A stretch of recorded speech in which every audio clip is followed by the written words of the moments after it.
Hello everyone, welcome back to my YouTube channel. This is lecture 5 of Reinforced Cement Concrete playlist.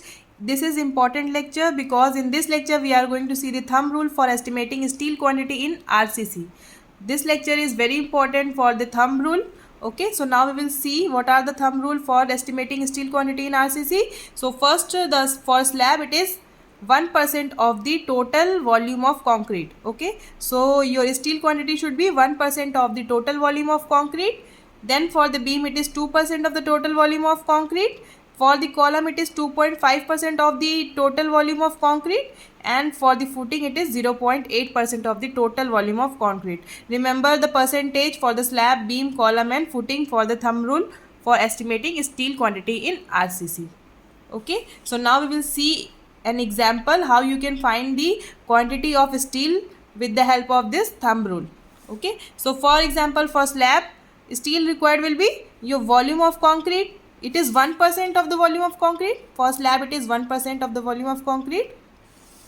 Okay, so now we will see for slab, volume of concrete multiplied by density of steel multiplied by percentage of steel. Okay, so percentage of steel in case of slab is 1%. Write 1% here. Density of steel, we already know that density of steel is 7850 kg per cubic meter. If you have any doubt on the value of density of material, you can check the previous lecture from the reinforced cement concrete playlist. In that lecture I have already explained the densities for the different material, like for steel, for concrete, RCC, PCC, for steel, for the cement, RCC, PCC. Okay, so you can cover the important point from the previous lectures.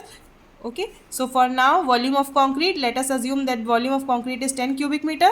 Okay, so your percentage of steel will be 10 cubic meter multiplied by 7850 kg per cubic meter multiplied by 1%. Meter cube will get cancelled. 1% means 1 upon 100.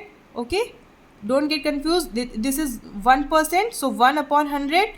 10 multiplied by 7850 multiplied by 1 upon 100. So it will be in a it will be in kgs, 7850, because cubic meter and cubic meter will get cancelled. So your quantity will be in kgs. Okay, you can convert it into the quintal or you can convert it into the ton. Next, for beam, steel quantity required will be your, now we will see the percentage for the beam. It is 2%. Okay, so similarly, volume of concrete multiplied by density of steel multiplied by the percentage for the steel for beam. Okay, so for beam it is 2%. So your steel quantity will be 1570 kgs. Okay, then for column it is 2.5% of the total volume of concrete. So 10 multiplied by 7850 multiplied by 2.5%. So when you solve this, you will get the steel quantity as 1962.5 kgs. This is very simple, but if you have any doubt, you can ask in the comment section. Remember these values. Okay, and you can find the steel quantity estimation in RCC. Okay.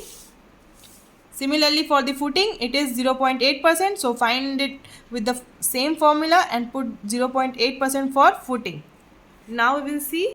Some other important thumb rule. Steel reinforcement required in a residential building is 4.5 kg to 4.75 kg per square feet. Okay, so remember this also, that per square feet the quantity of steel reinforcement should be 4.5 kg to 4.75 kg for the residential building and 5 kg to 5.5 kg per square feet for the commercial building. Note for you here is that the estimate by thumb rule are rough estimate and should not be used for the precise calculation. This is very simple point, that this is the thumb rule, so it cannot be used for the precise calculation.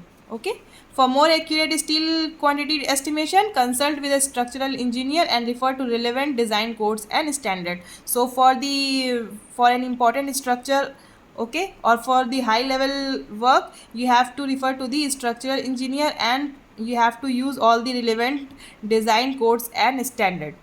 Okay, I hope you have understood this important point. In the next lecture, we will see the difference between the limit state of collapse and limit state of serviceability. I hope you have understood this lecture, and if you have any doubt, you can ask in the comment section and you can cover the previous lecture from the reinforced cement concrete playlist. And if you haven't subscribed the channel, then please do subscribe it so that you will get the notification about the upcoming important lectures. And Thank you for watching. Thank you.